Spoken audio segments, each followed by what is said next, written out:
আমি মীর হাসান আপনাদের সকলকে আমন্ত্রণ জানাচ্ছি আমাদের নিয়মিত আয়োজন নিউজ শো নির্বাচিত খবরে। আজ দিনভর যে প্রধান খবর আলোচনার খোরাক জুগিয়েছে বা যে খবরগুলো ভীষণ রকম জনগুরুত্বপূর্ণ তেমন কিছু নির্বাচিত খবর আর খবরের নির্মোহ বিশ্লেষণ নিয়ে আমাদের এই আয়োজন। আর আজ আলোচনার জন্য পুরো সময় জুড়ে আমাদের স্টুডিওতে আছেন সাংবাদিক, লেখক এবং রাজনৈতিক বিশ্লেষক মুক্তিযোদ্ধা আবু সাঈদ খান। মিস্টার খান, কেমন আছেন?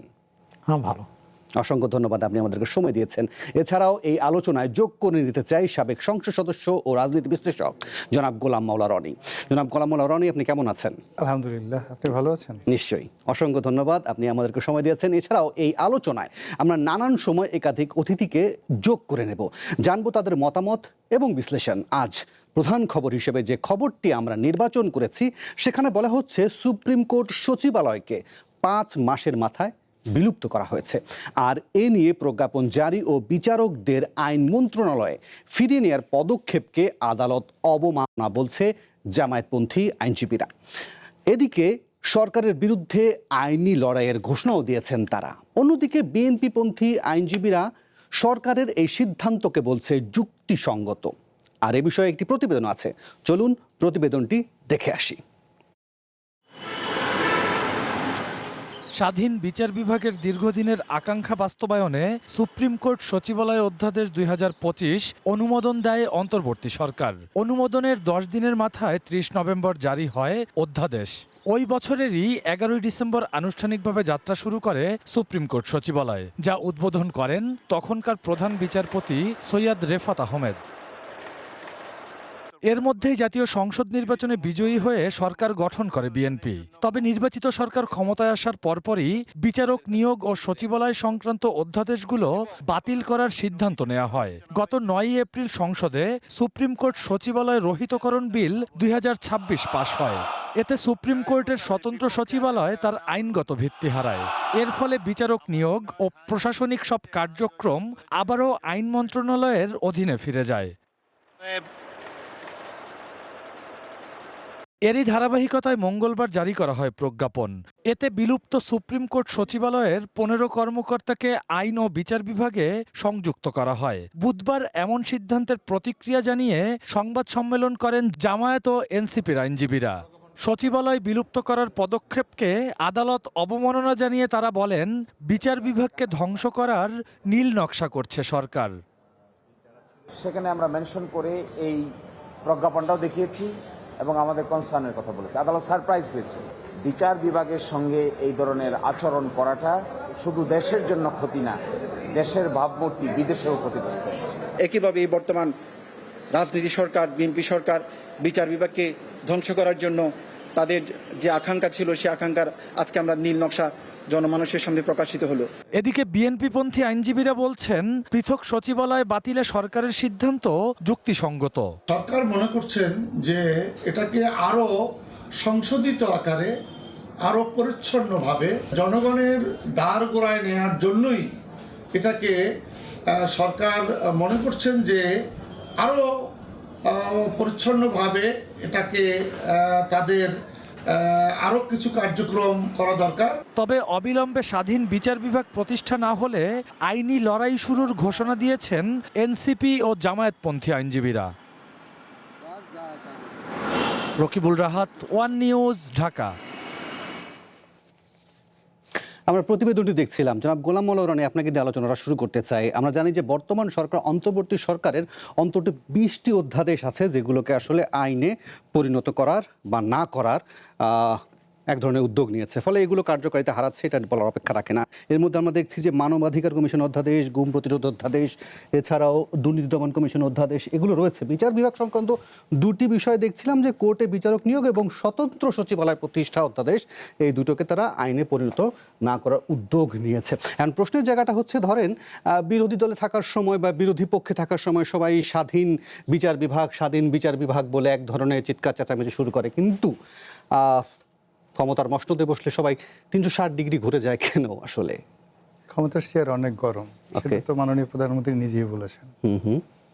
আপনারা যখন জানেন যে কোনো বিষয় যখন উত্তাপ দেয়া হয়, পানি টকবগে টকবগে ফুটতে থাকে, তেল ফুটতে থাকে, আপনাকে যদি একটা হট সিটে বসে দেওয়া হয়, একটা সার্টেন লিমিট পর্যন্ত আপনি মানে বসে থাকতে পারবেন, এরপর আপনি উঠে যাবেন। তা এখন ক্ষমতার যে চেয়ারটি, সেই চেয়ারটির যে হিট এবং সেই চেয়ারটির যে হার্টিং ক্ষমতা, মানে আঘাত করার যে ক্ষমতা, এটা যদি আপনাকে ম্যানেজ করতে হয়, চালাতে হয়, সুন্দর করতে হয়, তাহলে আপনার শরীরের অনেকগুলো শিল্ড লাগবে। সেই শিল্ড হলো প্রজ্ঞা, মেধা, যোগ্যতা, নিজের প্রতি আস্থা, বিশ্বাস এবং সর্বোপরি মহান আল্লাহ রাব্বুল আলামিন যে যা ধর্ম অনুযায়ী ভগবান, গড, ঈশ্বর, তার প্রতি একটা বিশ্বাস স্থাপন করা যে আমি যে কাজগুলো করছি আমার অন্তর পরিষ্কার, ক্লিয়ার, অতএব আমি কোনো বিপদে পড়ব না। আদারওয়াইজ চেয়ারের গরম সবসময় মানুষকে পুড়িয়ে ফেলে, তছনছ করে দেয়।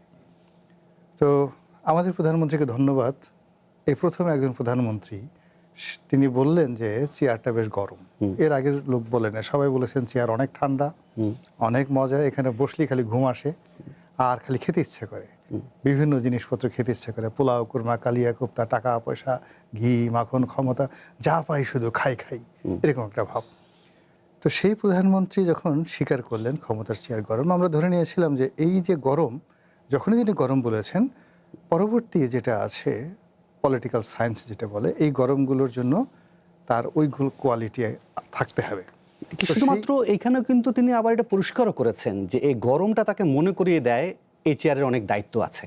রাইট, ওইটাই বলছিলাম। তো এই কারণে আমরা তো আরও বেশি আশ্বস্ত হয়েছি, যেহেতু তিনি স্বীকার করেছেন গরম, তারপরে বলেছেন অনেক দায়িত্ব কর্তব্য, ইট মিনস তার টলারেন্স পাওয়ার আছে, আত্মবিশ্বাস আছে, আল্লাহর প্রতি বিশ্বাস আছে, আরও অনেক কিছু আছে।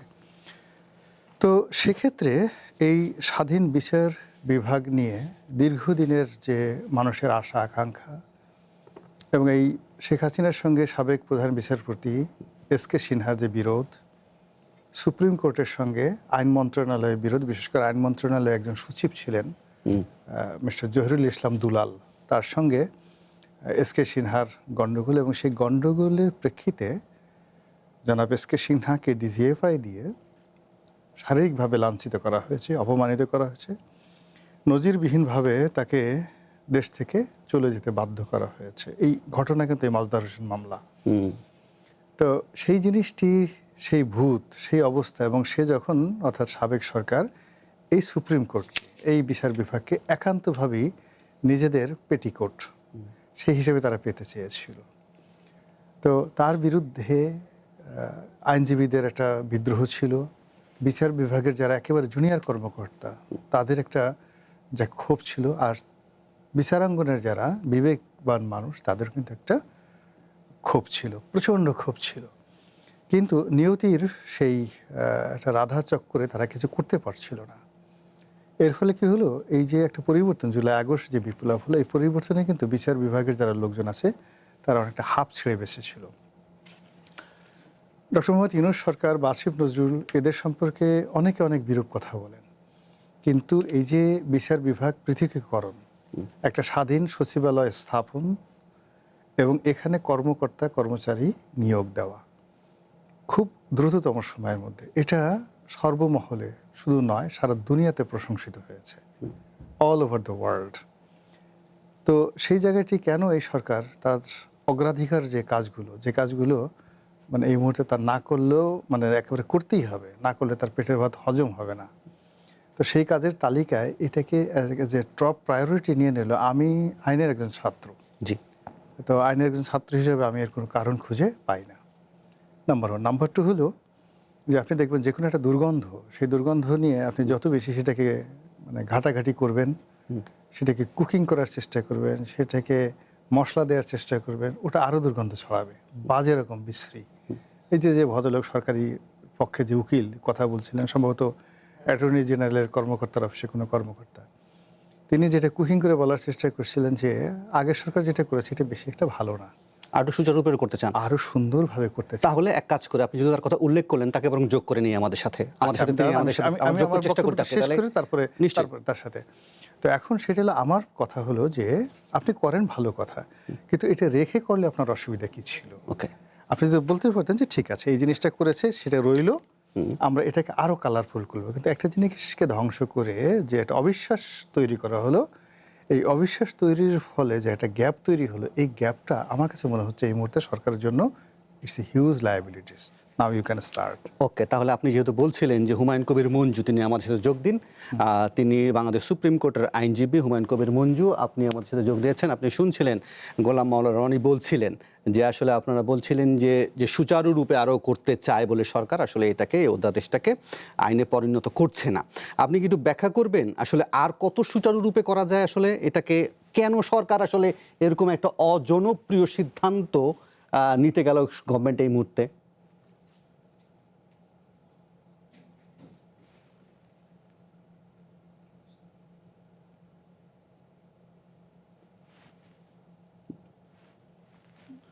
হুমায়ুন কবির মঞ্জু কি শুনতে পাচ্ছেন আমাকে?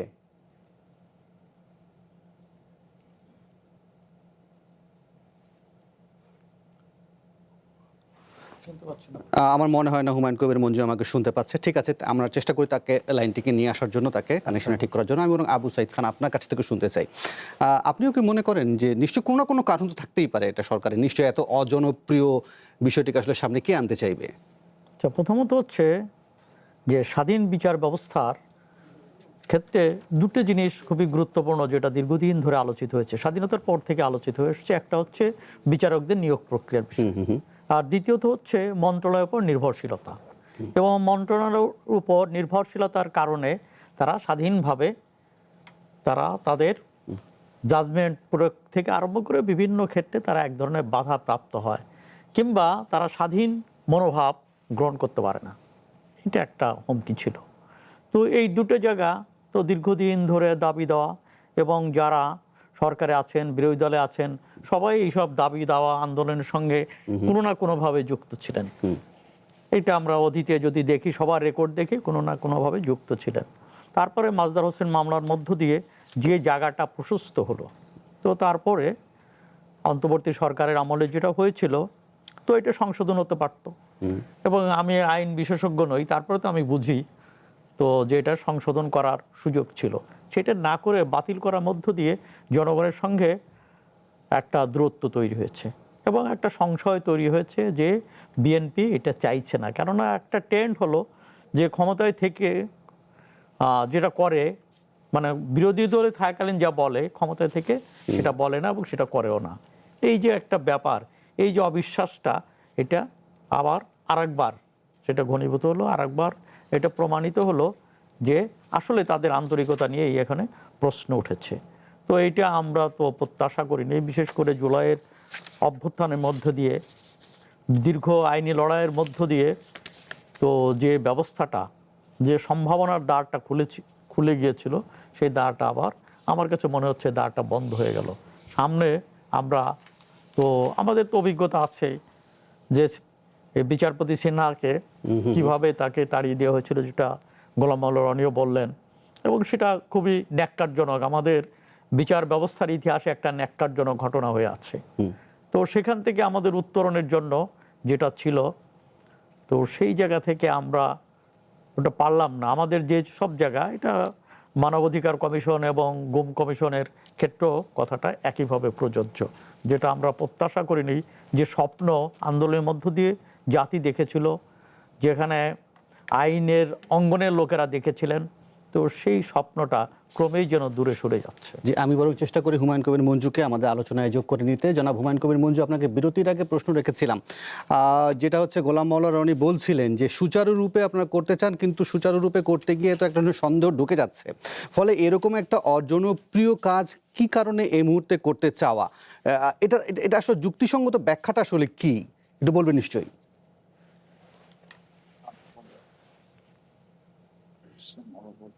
হ্যালো, জি, শুনতে পাচ্ছি। আমি কিন্তু ক্লিয়ার কোশ্চেনটা বুঝতে পারি নাই, একটু বলেন তো ভালো করে। প্রশ্নটা খুব সহজ। এই আলোচনায় গোলাম মাওলা রনি বলছিলেন যে আপনি যে প্রতিবেদনে বলছিলেন যে এটা আসলে আরো সুচারুরূপে করতে চায় বলে এই মুহূর্তে সচিবালয়টিকে বাতিল করা হয়েছে, অধ্যাদেশটিকে। এখন এই জায়গায় যে সন্দেহটা তৈরি হলো, সেটা নিশ্চয়ই একটা গ্রহণযোগ্য যুক্তিসঙ্গত ব্যাখ্যা থাকবে, সেই ব্যাখ্যাটা আসলে জানতে চাই।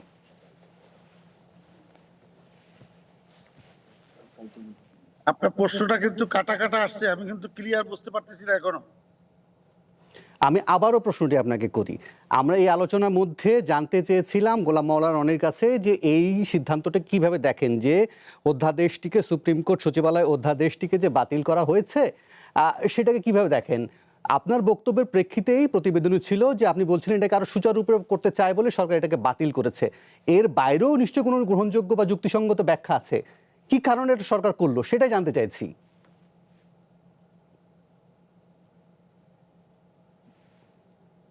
যাই হোক, আমি প্রশ্নটা ক্লিয়ার বুঝতে না পারলেও আমি ধারণা করতেছি সেটা হলো সুপ্রিম কোর্ট যে বিচার বিভাগটাকে সম্পূর্ণ স্বাধীনভাবে যে বিচার বিভাগ করার জন্য যে প্রস্তাবটা এসছে, সেটা সরকারের এই মুহূর্তে সরকারের যা করণীয় সেটার ব্যাপারে উনি যে সিদ্ধান্তটা বর্তমানে নিয়েছে সেটা সঠিক, বা সেটার মধ্যে কোনো ত্রুটি আছে কিনা এরকম কিছু হয়তো প্রশ্নটা হয়েছে।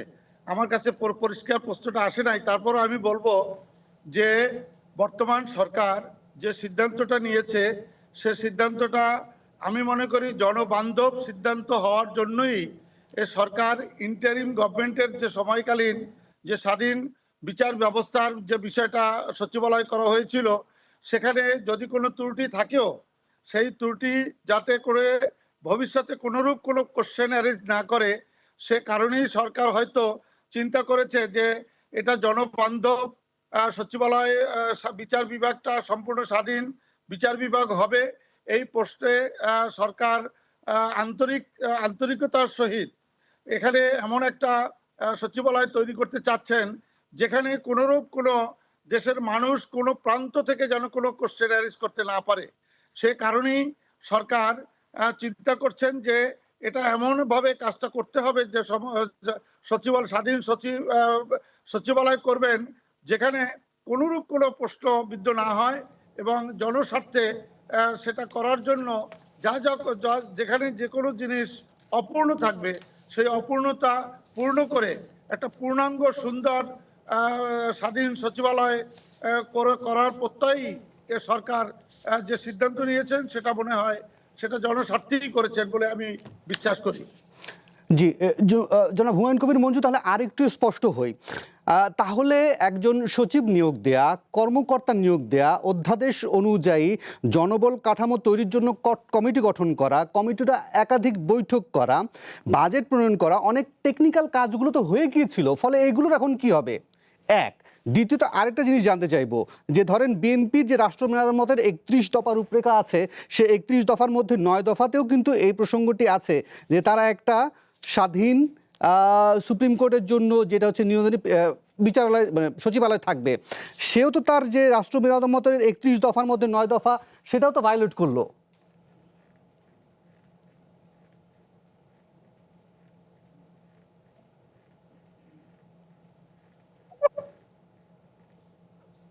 আপনি কি এবারও আমার প্রশ্ন শুনতে পাননি?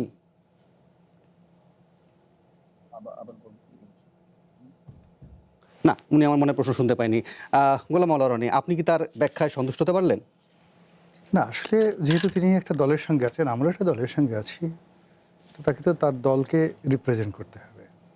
তিনি যে কথাগুলো বললেন, আমরা আবার আজকে আপনার এই অনুষ্ঠানে আসার আগে আরেকটা অনুষ্ঠান করে এলাম, তো সেখানে বিএনপি নেতা শামসুজ্জামান দুদু ছিলেন।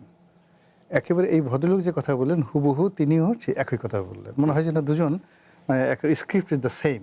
ওকে, ইট মিনস এটা বিএনপির যে দলীয় সিদ্ধান্ত, সেই দলীয় সিদ্ধান্তে যারা মিডিয়ার সঙ্গে আসেন তাদেরকে ওইভাবে বলে দেওয়া হয়েছে যে আপনারা সবাই ওইভাবে কথা বলবেন। তো সেভাবে তারা বলে যাচ্ছেন। সো এটা নিয়ে আসলে আমাদের কোনো বক্তব্য দেওয়ার নেই। আর আমাদের যে মূল ব্যাপারটা হলো, আমাদের এখানে সরকারকে কনভিন্স করার কিছু নেই। সরকার যদি এই বিষয়টি নিয়ে জনমত যাচাইয়ের চেষ্টা করতেন, আরও ধীরে সুস্থে নিতেন, তাহলে এগুলো নিয়ে লেখালেখি হতো, কথাবার্তা হতো, সভা সমিতি সেমিনার হতো। এটা রাষ্ট্রের অত্যন্ত সেন্সিটিভ একটা বিষয়। অবশ্যই। তো সরকারের যারা কর্তা ব্যক্তি তারা মনে করেছেন যে যেহেতু আমরা এখন ক্ষমতায় আছি, আমরা যেটা বলবো সেটাই হবে, আমরা যেটা সিদ্ধান্ত নেব সেটাই হবে।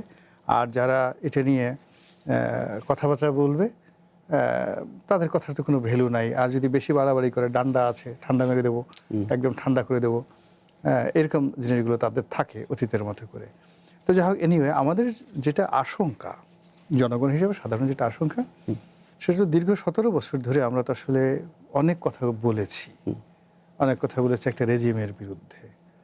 আবার সেই যাকে বলা হয় ডক্টর মোহাম্মদ ইউনূস আসলেন, 3 মাস চুপচাপ থাকলাম, কিন্তু আমাদের আসলে প্রথম দিন থেকেই কথা বলা উচিত ছিল। এই 18 মাসে দেখেন ডক্টর ইউনূসের দ্বারা অনেক ক্ষয়ক্ষতি হয়েছে দেশে, তার মধ্যে এই আমেরিকার সাথে একটা চুক্তি। তো একই কারণে আমাদের এই সরকারকে নিয়ে ভয় আতঙ্ক, যে এই সরকারকে যদি আমরা প্রথম দিন থেকেই এভাবে ছেড়ে দেই, তাহলে সেই যে ডক্টর মোহাম্মদ ইউনূস যে চুক্তিটা করেছে, এরকম আরও যদি কিছু এরা ভুল ভ্রান্তি করে বসে, তাহলে তো 18 কোটি মানুষ আমাদেরকে সাফার করতে হবে। সিমিলারলি ধরেন 17 বছর শেখ হাসিনা যাই করেছেন, তার দায় দায়িত্ব তো আমাদেরকে বহন করতে হচ্ছে। আজ তেলের মূল্য বেড়ে গেল, আজ সিএনজি এলএনজির মূল্য বেড়ে গেল, এই যে বিদ্যুতের দাম বাড়বে, আর আমাদের এই টাকা দিয়ে সরকারি যারা কর্মকর্তা তাদের বেতন দ্বিগুণ হয়ে যাবে। তারপর শেষে আমাদের এই টাকা দিয়ে যারা মন্ত্রী আছে, এমপি আছে, তারা পায়ের উপর পা তুলে খাবেন, কথা বলবেন, বড় বড় ওয়াজ করবেন, নসিহত করবেন, আর আমাদেরকে দাবড়া নিয়ে দেবেন। তো এই জায়গাতে আমাদের একটা আশঙ্কা হয় যে আবার যদি আমরা আরেকটা ঝামেলার মধ্যে বসি। তো সেই ঝামেলার ক্ষেত্রে যেটা হলো যে দেখুন, জুলাই এবং আগস্ট যে বিপ্লব, সেই বিপ্লবের অংশীজন হিসেবে ফ্রন্টিয়ার লাইনে 1 নম্বরে এনসিপি, 2 নম্বরে ধরে নেওয়া হয় জামাত, 3 নম্বরে হলো বিএনপি বলে যে আমরা পিছন দিক থেকে লজিস্টিক সাপোর্ট দিয়েছি, ইত্যাদি ইত্যাদি দিয়েছি, কিন্তু আলটিমেটলি এটা জনপ্রিয় নয়। কেন জনপ্রিয় নয়? মানে ধরেন যদি তর্কের খাতিরেও যাই, ধরেন এনসিপির বয়স কতদিন? জামায়াত একটা সময় রাজনৈতিকভাবে নিষিদ্ধ ছিল, ফলে তার কার্যক্রম চোখে পড়েনি, কিন্তু 17 বা 18 বছর ধরে বিএনপি তো আসলে উপায় ছিল না, সে তো সামনের সারিতেই ছিল এবং তাকে বলতে হয়েছে সরকার বিরোধী বা সব ধরনের সমালোচনা, জেল জুলুম তাকে কাটতে হয়েছে। আপনি সোজা বাংলা এত ব্যাখ্যা দরকার নেই। বাংলা হলো 11-22টা প্লেয়ার থাকে ফুটবলে, ফুটবলটা সাজিয়ে দেয়, সবাই সাজিয়ে দেয়, গোলটা দেয় মেসি, সবাই মেসি কি বলে। তো এখন এখানে সবাই খেলে, কিন্তু ছক্কা মারে যে, আমরা তাকেই মনে করি যে সে ক্যাপ্টেন হোক বা যে হোক না কেন। তো এখানে আমরা 17 বছর ধরে সবাই কাজ করেছি, আপনিও করেছেন, সাইদ ভাই করেছে, আমরাও করেছি, বিএনপিও করেছে, আরও অনেকে করেছে।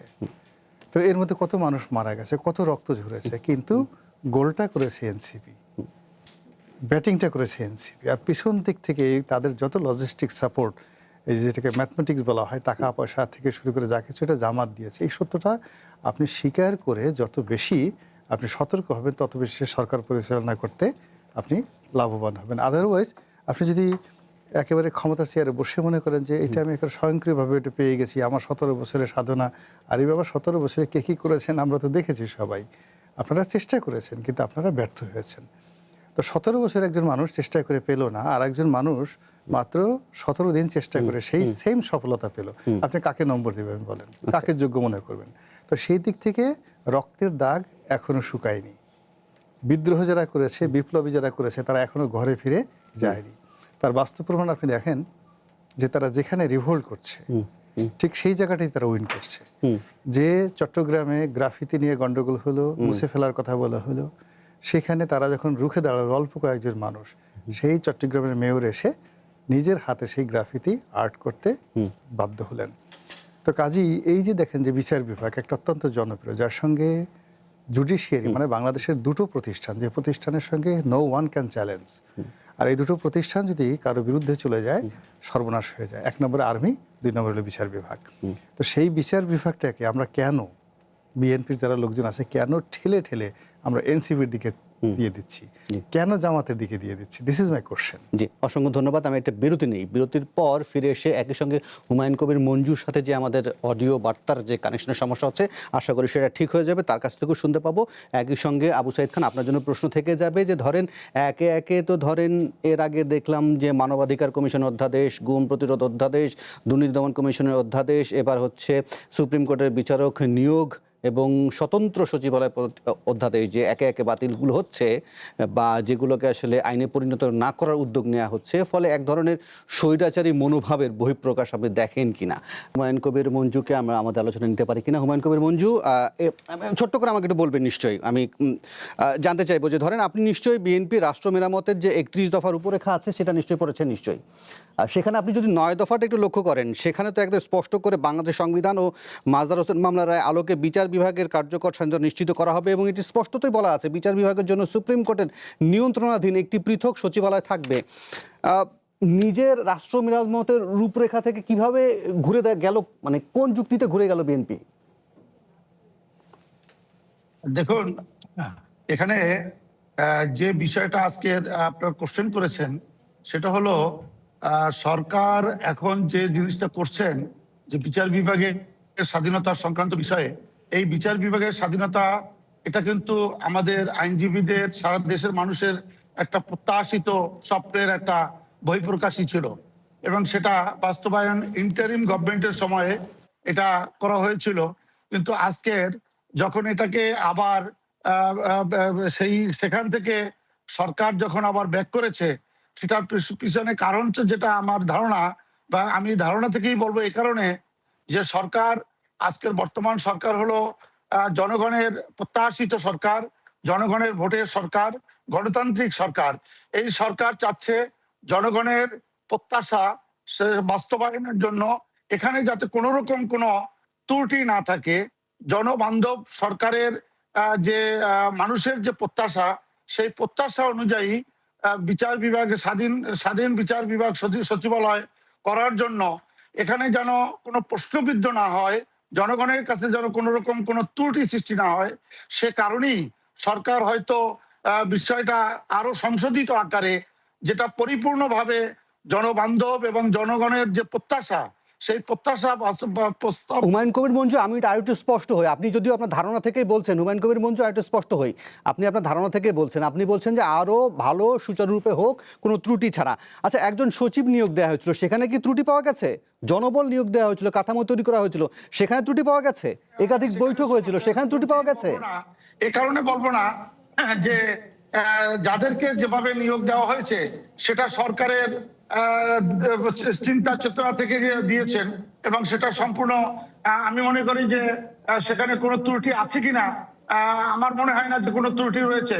তবে আমি বিশ্বাস করি যে যেহেতু একটা স্বাধীন সচিবালয় বিচার বিভাগের জন্য পরিপূর্ণভাবে রূপ নেওয়ার জন্য সরকার যাতে করে জনবান্ধব সচিবালয় হয় এবং এটা যেন কোনো রকম কোনো প্রশ্নবিদ্ধ না হয়, সে কারণেই হয়তো সংশোধনী যদি কোনো কিছু থাকে সেই সংশোধনী করে এবং তার পরিপূর্ণতা সম্পূর্ণ করেই এখানে এই বাস্তবায়নটা করার জন্য সরকার উদ্যোগ নিয়েছে বলে আমি ধারণা করছি।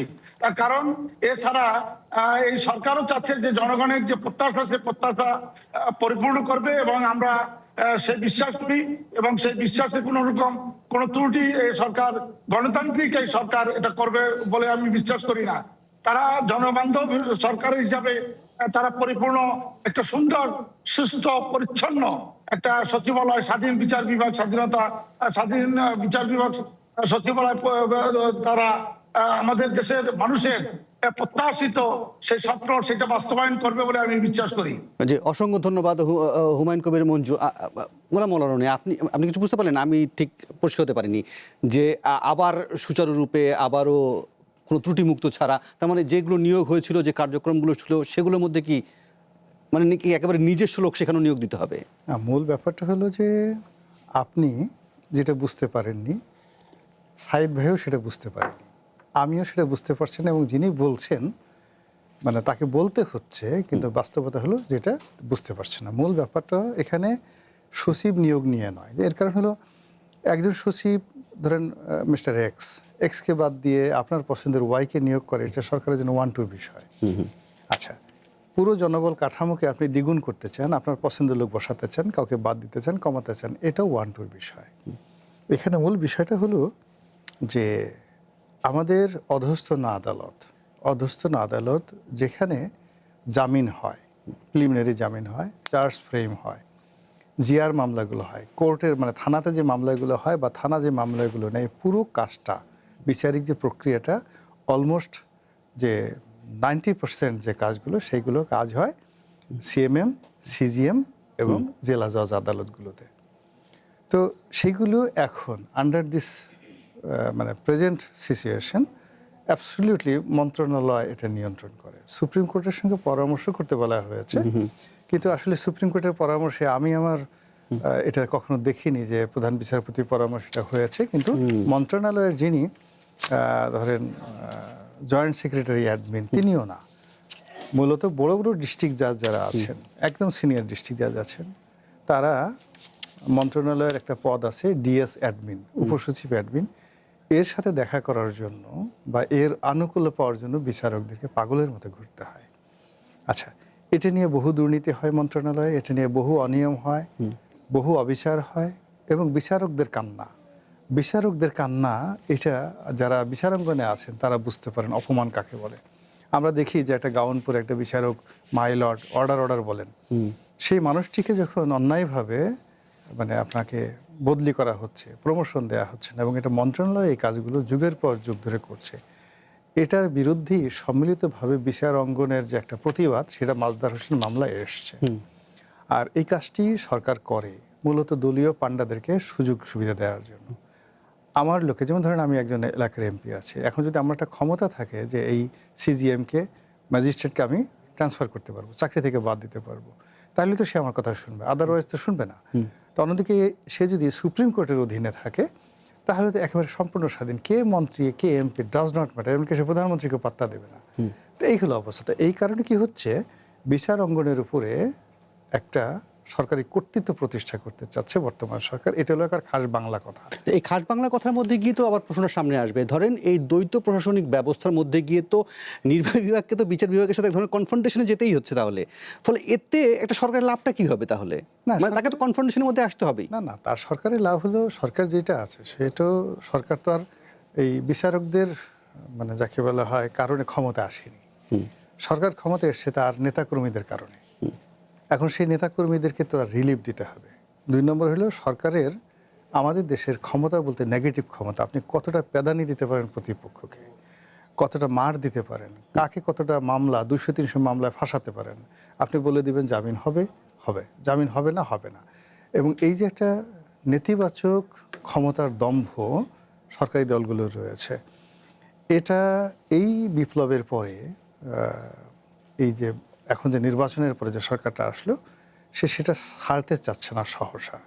তার কাছে মনে হচ্ছে যে এখন যদি জামাতের সঙ্গে এনসিপির সঙ্গে আমার কোনো কনফ্রন্টেশন হয়, কোনো গণ্ডগোল হয়, তাহলে তো এই যে যারা চাঁদাবাজি করছে, যারা মাস্তানি করছে, পাইকারি হারে দেখা যাচ্ছে সে মামলা হবে, মোকদ্দমা হবে, অ্যারেস্ট হবে, ওয়ারেন্ট ইস্যু হবে, স্বয়ং প্রধানমন্ত্রী এখানে মজলুম হয়ে যাবে। এবং আমাদের সময় দেখেন সব কিছু সিস্টেম থাকা সত্ত্বেও বিচারপতি মানিক এবং আরও কয়েকজন বিচারপতি হাইকোর্টে যারা খুব পাওয়ারফুল হয়ে গেছিলেন, বড় বড় ডিআইজি, আইজি, সচিব তাদেরকে দাঁড় করায় রাখতেন, মন্ত্রীদেরকে গালাগালি করতেন, স্পিকার তাদেরকে বলতেন যে বটতলার উকিল। তো এই জিনিসগুলো তো আমাদের সহ্য করতে হয়েছে। এবং সেই যে দেখেন হঠাৎ করে আমাদের যে সড়ক ভবনের যে জায়গাটা ছিল, সে একটা বিচারপতি মানে সেটা রায় দিয়ে বললো এটা সুপ্রিম কোর্টের জায়গা নিয়ে নিল। তো এই যে ক্ষমতাটা, এটা হলো এখনো পর্যন্ত সুপ্রিম কোর্টে সেটা আছে, ইনহ্যারেন্ট পাওয়ার আছে। কিন্তু লোয়ার যে কোর্টে, সেই কোর্টটাও কিন্তু সেম ক্ষমতা পাকিস্তানের মতো কিংবা 70-এর দশকের মতো তারা দেখাতে পারবে বা দেখাবে, অবশ্যই দেখাবে, যদি তারা সুপ্রিম কোর্টের আন্ডারে চলে যায়। তখন এই যে রাজনৈতিক যে প্রভুত্বটা, সেটা থাকবে না। এখন সেই রাজনৈতিক প্রভুত্বটা আমার দরকার নাই যখন একটা সমাজ খুব সভ্য হয়ে যায়। এই রাজনৈতিক প্রভুত্বটা আমার দরকার নেই যখন আমার একটা খুব লয়াল বিরোধী দল নয়, ঠিক একটা দায়িত্ববান বিরোধী দল থাকে, জাস্ট লাইক ইংল্যান্ড, কেউ আইন ভঙ্গ করবে না। কিন্তু এখনো পর্যন্ত কি হলো, শেখ হাসিনা যেমন বিএনপিকে বিশ্বাস করতে পারছিল না, একইভাবে এখন তারেক রহমান সাহেব তিনিও তার বিরোধী দল কাউকে সে বিশ্বাস করতে পারছে না। তো বিশ্বাস করতে যখন সে পারবে না, তখন তো তার কাছে জিনিস মানে আর্মস অ্যান্ড অ্যামুনিশনটা তার কাছে, গুলিও তার কাছে থাকতে হবে, বন্দুকও তার কাছে থাকতে হবে। এইটি সে ট্রিগারটা সে সারতে চাচ্ছে না। নিশ্চয়ই এই ট্রিগারটা সে ছাড়তে চাচ্ছে না। কিন্তু এটাও তো ঠিক যে ধরেন বিচারকরাও তো অনেক সময় স্বেচ্ছাচারী হয়ে ওঠেন, নানান সময় তো আপনি উদাহরণগুলো দিচ্ছিলেন। ফলে আবু সাইদ খান, আপনার বিশ্লেষণটা কি? সরকারও তো এক ধরনের চেক অ্যান্ড ব্যালেন্সের মধ্যে থাকা দরকার। কিন্তু এখন আমার প্রশ্নটা হচ্ছে যে বিচার বিভাগ কি সরকারের অধীন? বিচার বিভাগ তো স্বাধীন, নিশ্চয়ই। হ্যাঁ, এবং সরকারের যে 3টা, যেমন ধরুন আইন বিভাগ, এক্সিকিউটিভ এবং বিচার বিভাগ, তো এটা যার যার অবস্থানে সে কাজ করবে। এবং বিচার বিভাগটা কিন্তু সে সরকারের অংশ না, সে রাষ্ট্রের অংশ। এবং স্বাধীনভাবে তাকে কাজ করতে হলে রাষ্ট্রের অংশ হিসাবে তার উপর নির্ভর, প্রশাসনের উপর, এক্সিকিউটিভের উপর তার কোনো নির্ভরতা থাকবে না। তো এই নির্ভরতা মুক্ত হওয়াটাই ছিল আইনের শাসন প্রতিষ্ঠার সংগ্রাম। এবং স্বাধীনতার পর থেকে এই সংগ্রাম, এই বক্তব্য উচ্চারিত হয়ে আসছে, কিন্তু কখনো এটা হয় নাই। মাজদার হোসেন মামলার মধ্য দিয়ে এই জায়গাটা খুলে যায়, এই দ্বারটা খুলে যায়। তারপরে এটা বাস্তবায়নের জন্য একটা অর্ডিন্যান্সের মধ্য দিয়ে যে উদ্যোগটা নেওয়া হয়েছিল, সেই উদ্যোগ যদি স্বয়ংসম্পূর্ণ না হয়, এর সঙ্গে যদি কিছু অ্যাড করতে হয়, কোনো জায়গায় সংশোধন করতে হয়, সেই সুযোগ ছিল। কিন্তু এটা বাতিল করার মধ্য দিয়ে আমরা আবার সেই পুরোনো জায়গায় চলে গেলাম, আবার এক্সিকিউটিভের অধীনস্থ হয়ে গেলাম। এখন একটা ধারণা ছিল যেমন লোয়ার কোর্টগুলোতে, সেখানে এমন একটা ধারণা প্রতিষ্ঠিত হয়েছে সরকার যা চাইছে তাই হয়েছে, এবং বিভিন্ন সময় সেই ধরনের সরকারের চাওয়ার সঙ্গে জাজমেন্ট ইত্যাদি সব কিছু এক ধরনের প্রভাবটা লক্ষ্য করা গেছে। এমনকি তো মানুষের ধারণা যে সরকার, আমরা বিগত শাসনামলে দেখেছি সরকারের চাওয়ার সঙ্গে ঊর্ধ্বতন আদালতও, উচ্চ আদালতেও যেন রায়টা সেটা প্রতিফলিত হয়, এমন একটা ধারণা কিন্তু রয়ে গেছে। তো মানুষ তখন মনে করত যে রায়টা কি দিবে সেটার জন্য সরকারের কাছে তারা প্রার্থনা করতো, এবং সাধারণ মানুষও বলতো সরকার এটা করেন ইত্যাদি। আদালতে মামলা আছে কিন্তু সরকারের কাছে তার, কেননা এইটা একটা কনসেপ্টটাই এরকম হয়ে দাঁড়িয়েছিল যে সব কিছুই বোধহয় সরকার, কেননা এখানে আইন বিভাগের প্রধান, এক্সিকিউটিভ প্রধান, এমনকি তো সেনাবাহিনীর প্রধান, এমনকি যে বিচার বিভাগেরও বোধহয় তার উপর এক ধরনের প্রাধান্য বিস্তার করে আছে সরকার। তো এই ধরনের ধারণা থেকে মুক্ত হওয়ার জন্য এখানে স্বাধীন বিচার ব্যবস্থাটা খুবই গুরুত্বপূর্ণ ছিল, জরুরি ছিল। কিন্তু সেখানে খানিকটা অগ্রসর হওয়ার মধ্য দিয়ে যে পথেই হোক আপনি পিছিয়ে গেলেন, এবং এখানে হচ্ছে ত্রুটিটা, এবং এখানে একটা খারাপ মেসেজ জনগণের মধ্যে চলে গেল, এবং এখানে গণতন্ত্রের পথে আমাদের যতটুকু আমরা অগ্রসর হলাম ততটুকু পিছিয়ে গেলাম, কিংবা এক ধরনের হতাশার জায়গাটা তৈরি হলো। তার মানে হচ্ছে যে যে আইনজীবী কথা বলছিলেন বা বিএনপির পক্ষ থেকে যেটা বলা হচ্ছিল যে ত্রুটিমুক্ত যে বিষয়টিকে সামনে নিয়ে আসা, সেই বিষয়ে কোনো আশ্বাস আপনার বা আশাবাদী হতে পারছেন না দুজনে? না, সেটা তাকে খোলামেলা বলতে হবে, এটা জন্য বাতিল করা তো দরকার নাই। এখানে অন্যান্যগুলো তো বাতিল না করে সেখানে তো ত্রুটি থাকতে পারে, এবং সেগুলো সংশোধন যদি করা যায়, তো এখানে আমি ধরে নিলাম যুক্তির খাতিরে যে এখানে কিছু ত্রুটি আছে, কিংবা এটাকে আরো ডেভেলপ করা, ইমপ্রুভ করা, এটা সম্ভব, এটা দরকার, এটা আমি ধরে নিচ্ছি যুক্তির খাতিরে। কতটুকু ছিল না ছিল সেটা পরে আসি, কিন্তু সেইটা করার জন্য বাতিল করা দরকার ছিল না। জি, রনি ভাই যদি কিছু বলার থাকে সত্য করে যদি বলেন, তারপর আমি প্রসঙ্গ চেঞ্জ করতে চাই। এখানে হয় কি যে টোটাল বিষয়টা পাকিস্তানের মতো একটা ঘটনা ঘটে যেতে পারে। পাকিস্তানের পারভেজ মোশাররফ যখন বাড়াবাড়ি করছিল, তখন একেবারে শান্তশিষ্ট একজন বিচারপতি chief justice Iftekhar all on a sudden পুরো সরকারটাকে বেআইনি ঘোষণা করে বসলো। তো বাংলাদেশের জুডিশিয়ারি যদি হুট করে একটা কথা বলে ফেলে, এখন এই সরকারের তো পা থেকে মাথা পর্যন্ত এই সরকারের অনেকগুলো বিষয়, ইউনূস সরকার, এই সরকার থেকে এখন পর্যন্ত, অর্থাৎ শেখ হাসিনার মানে পতন থেকে এ পর্যন্ত আপনি অন্ততপক্ষে যদি ধরতে চান, জুডিশিয়ারি যদি ধরতে চায়, আপনাকে 1000 এলিমেন্ট রয়েছে। এই 1000 এলিমেন্ট দিয়ে আপনাকে অবৈধ বলতে পারে, আপনাকে ক্ষমতাচ্যুত করতে পারে, আপনাকে বেআইনি ঘোষণা করতে পারে, আরও অনেক কিছু। ফলে কেন এই জুডিশিয়ারির সঙ্গে সরকারের 3 মাসের মাথায় কেন কনফ্লিক্ট? এটা তো, এই ঘটনা তো প্রত্যেকটা প্রধান বিচারপতির অপমান। যে প্রধান বিচারপতি নিজে উদ্বোধন করলেন, তার অধীন, তার একটা জিনিস আপনি নিয়ে গেলেন, এখন আপনি সেই প্রধান বিচারপতি আপনার পক্ষে কাজ করবে, এটা তো চিন্তা করে একটা নির্বুদ্ধিতার সামিল। কেন এই কাজ করা গেল? আমি আন্ডারস্ট্যান্ড। অসংখ্য ধন্যবাদ। আমি প্রসঙ্গ চেঞ্জ করবো। আমরা এবার যে প্রসঙ্গটিকে সামনে আনতে চাই, সেখানে আমরা দেখতে পেয়েছি আমাদের প্রতিবেদক যিনি রয়েছেন, তিনি প্রতিবেদন করেছেন যে জনগণের দোরগোড়ায় স্বাস্থ্যসেবা পৌঁছে দিতে এই সরকার নানান কথা বললেও আমরা দেখেছি যে স্বাস্থ্যমন্ত্রীর নিজ এলাকাতেই এক ধরনের অব্যবস্থাপনার চিত্র পাওয়া গেছে। সেখানে চিকিৎসকের বদলে পিয়ন চিকিৎসা দিচ্ছেন, সে সংক্রান্ত একটা প্রতিবেদন আছে, আমরা সেই প্রতিবেদনটা দেখি।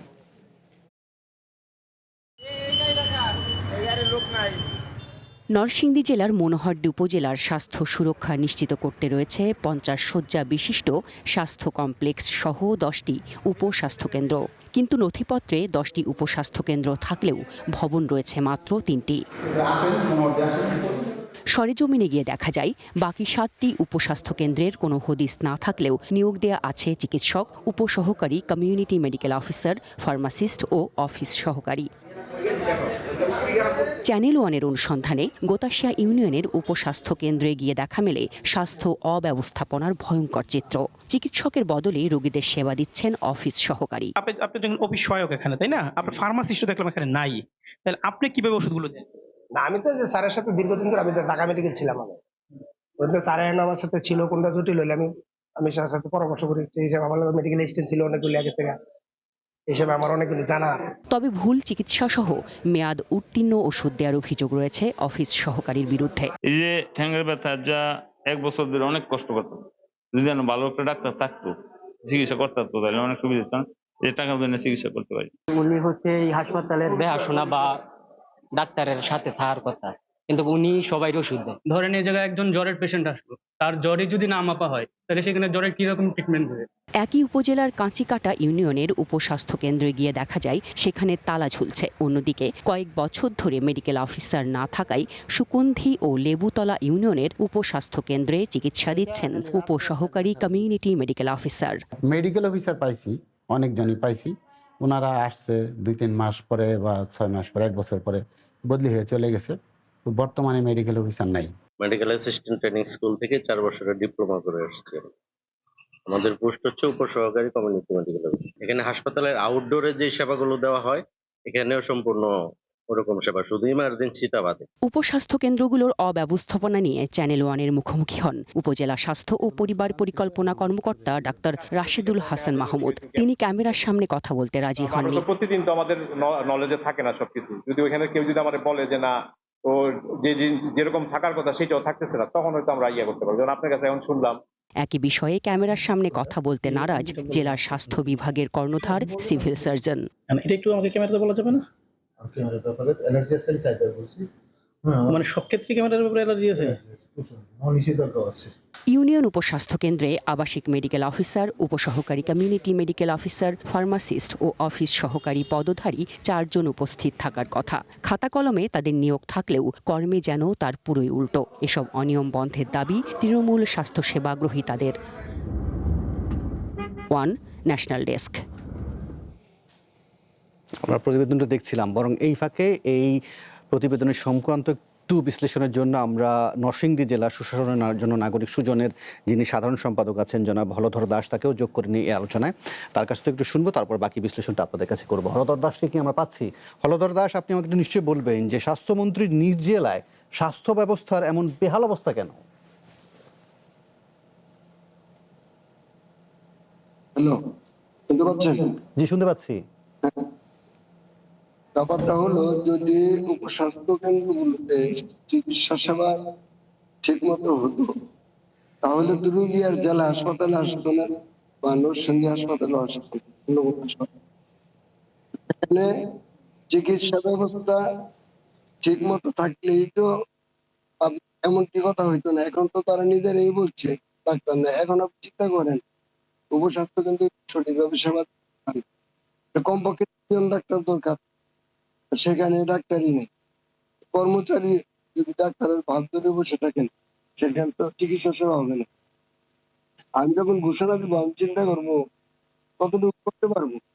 আমি এই রুগী ডাক্তারকে খুঁজবে এমনটা বলার আগে আমার দৃঢ় থাকা দরকার যে সেই পরিমাণ ডাক্তারকে আমি নিয়োগ দিতে পারবো কিনা। কিভাবে ডাক্তারদের যারা হাসপাতালে থেকেও বা এদেশে চিকিৎসা সেবা দিচ্ছে, ভালো চিকিৎসা সেবা দিচ্ছে, আপনারা শুনে দেখেন এখানে এই কয়েক শত ক্লিনিক, সেখানে তো ডাক্তার অভাব নেই, এবং বেশিরভাগ ডাক্তারই সরকারি হাসপাতালে ডাক্তার। তাহলে চিকিৎসা সেবাটা তারা পাবে কেমন করে হাসপাতাল থেকে? তার কাছে এটা পাওয়া গেল চিকিৎসক সংকটের বিষয়। আমরা বরং এর সাথে আমাদের চ্যানেল ওয়ানের যিনি প্রতিনিধি আছেন শাহিন মিনা, তাকেও যোগ করে নিই। তার কাছ থেকেও একটু শুনে নেই যে শাহিন মিনা, আপনি যদি একটু বলেন যে শুধু মানে যে কটা হাসপাতালে দেখেছেন প্রধান সংকট কি চিকিৎসক নেই, এর বাইরে ব্যবস্থাপনা, ঔষধ দেয়া বা অন্যান্য চিকিৎসা সরঞ্জাম সেগুলোর অবস্থা কিরকম দেখেছেন?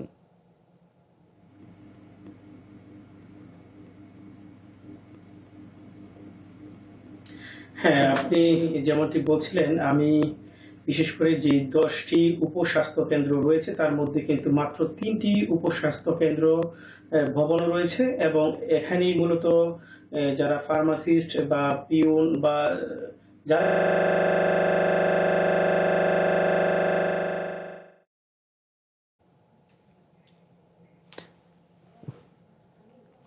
আমরা তার মানে অডিওটা ঠিক মতো শুনতে পাচ্ছি না আমি, গোলাম মাওলা রনি, আপনার কাছে বরং শুনতে চাই। ধরেন আমাদের একটা কমন এনিমি আছে এই স্বাস্থ্য খাতে গেলেই, আমরা সবসময় চিকিৎসক, নার্স, স্বাস্থ্যকর্মীদের এক ধরনের দায় দিয়ে থাকি। আপনি যদি দেখেন যে বাংলাদেশে 10,000 মানুষের বিপরীতে মাত্র 7 জন চিকিৎসক আছেন, নার্সের সংখ্যা আরও কম, ফলে আমার তো এমনি ঘাটতি আছে, তারপর আমি এই কমিউনিটির দিকে এত আঙুল তুলি কেন?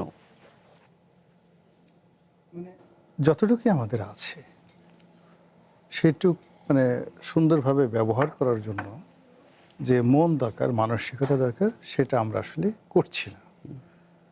এই জন্য সরকার, সাধারণ জনগণ প্লাস এই পেশার সাথে যারা জড়িত সবাই দায়ী কম বেশি। আপনি দেখুন কলকাতাতে পার্শ্ববর্তী রাষ্ট্র, সেখানে তাদের অর্থনৈতিক অবস্থা কোনো অবস্থা আমাদের চেয়ে ভালো নয়। এমনকি দেখা যাচ্ছে যে আমি কালকে একজন কাছে শুনলাম যে বাংলাদেশের একজন রুগী একেবারে তার অন্ডকোষ কেটেই ফেলতে হবে, তাকে একেবারে ওখানে বসানো হয়েছে। এই অবস্থায় সে ওরে বাবা গো মা গো বলে ওখান থেকে কোনো মতে পালিয়ে আসছে, এসে কলকাতায় গেছে। কলকাতায় গিয়ে সেই যে ডাক্তার, সেই ডাক্তার কাছে দেখালো, একটা সাধারণ ওষুধ খাওয়ার পর সে ভালো হয়ে গেল। এবং সে অবাক করার ব্যাপার হলো বাংলাদেশে যে ডাক্তার মানে এই অন্ডকোষ কাটার ব্যাপারে 100% সিদ্ধান্ত নিয়ে ফেলেছিল, সেই ডাক্তার কলকাতায় গিয়ে ওই ডাক্তারদেরকে পড়ায়, ক্লাস নেয় আর কি। তো এই যে বাংলাদেশের যে অবস্থাটা, সেই অবস্থাটা ওখানে কলকাতার লোক অবাক হয়ে গেল যে স্যার এই কাজ করেছে। আবার আমি দেখেন আজকে আমি সাফারার বলি, আমার একটা দাঁতের একটা জুনিয়র ডাক্তারের কাছে গেলাম আমার দাঁতের একটা যাকে বলে ফিলিং করার জন্য। তো ফিলিংটা এমনভাবে করছে, তো সেই জুনিয়র ডাক্তার বললেন যে এটা আপনাকে কে করছে? আমি অধ্যাপকের নাম বললাম। সে বলল উনি তো আমারও স্যার কি নিজের হাতে করছে? আমি হ্যাঁ, আমার তো নিজের হাতে উনি সেটা করলো। বলেছে এটা তো ত্রুটিযুক্ত হয়ে গেছে, আপনার দাঁতটাই তো নষ্ট হয়ে যেত। তো এরকম হয় কি, আমাদের দেশের যে প্রত্যেকটা মানুষই যার যার জায়গাতে আমরা যদি দায়িত্ব পালন করতাম তাহলে এরকম অবস্থা তৈরি হতো না। এখন আপনি যদি এই টোটাল বিষয়টা নিয়ে যদি শিক্ষামন্ত্রীকে, স্বাস্থ্যমন্ত্রীকে জিজ্ঞাসা করেন আপনার এলাকাতে হলো কেন, উনি তখন বলবো যে ভাই আমি সময়মাত্র আসলাম, এগুলো সবই শেখ হাসিনার দোষ, সেই ইচ্ছামতো এই জিনিসগুলো করে গেছে, লোকবল নিয়োগ করতে সব আওয়ামী লীগের লোকজন। এখন সেই আওয়ামী লীগের লোকজন যখন বিএনপি ক্ষমতা আসছে, জামাত ক্ষমতা আসছে, সব পালাই গেছে, এরা কেউ ডাক্তার ছিল না ইত্যাদি। এমন কথাবার্তা বলবে দেখবেন যে আপনার ইমান নষ্ট হয়ে যাবে। নিশ্চয়ই। হ্যাঁ, তো এইরকম একটা অবস্থা চলছে। যে আবু সাইদ খানের সেই শুনি যে ধরেন আমরা জানি যে সরকারি স্বাস্থ্যসেবা কেন্দ্রগুলোতে 32% শূন্য পদ রয়েছে, ফলে এক ধরনের তো ভ্যাকিউম তো আমাদের রয়েছে। বর্তমান সরকার আবার 1 লক্ষ নিয়োগ দিতে চায়, যার মধ্যে 80% নারী। আপনি কি মনে করেন যে এগুলো এত সহজেই সব ঠিক হয়ে যাবে? আপনি বলতে থাকুন, আমি বরং একটু অনলাইন দেখবো, সেটা দিকে যাই। আচ্ছা, প্রথমত হচ্ছে যে হ্যাঁ, ঘাটতি আছে, চিকিৎসক নেই, নার্স নেই, এই কথাগুলো ঠিক, কিন্তু যারা আছেন তারা কি দায়িত্ব পালন করছেন? এই প্রতিবেদন দেখে আমার মনে হয়েছে যে অনেকের কাগজে কলমে আছেন, তারা কিন্তু কার্যক্ষেত্রে নেই। তো এই জায়গাটা হচ্ছে যে দুটো জিনিস আমাদের ঘাটতি পূরণ করা দরকার, কিন্তু যারা আছেন তারা দায়িত্ব অবহেলা করছেন, পালন করছেন না। এর তো কি বিহিত কি হবে, এবং এটা দেখভালের কোনো কি ব্যবস্থা নেই, তাহলে রাষ্ট্র কি? রাষ্ট্রের দায়িত্ব হচ্ছে, ঊর্ধ্বতন কর্তৃপক্ষের দায়িত্বটা হচ্ছে এগুলো দেখভাল করা। এখানে আমরা সিভিল সার্জনকে দেখলাম যে উনি কথা বলতে রাজি না, এবং এই ব্যাপারে ওনার ধারণা নেই। তাহলে উনি একই কথাই বলতেন, না, তাহলে উনি এখানে কেন বসে আছেন?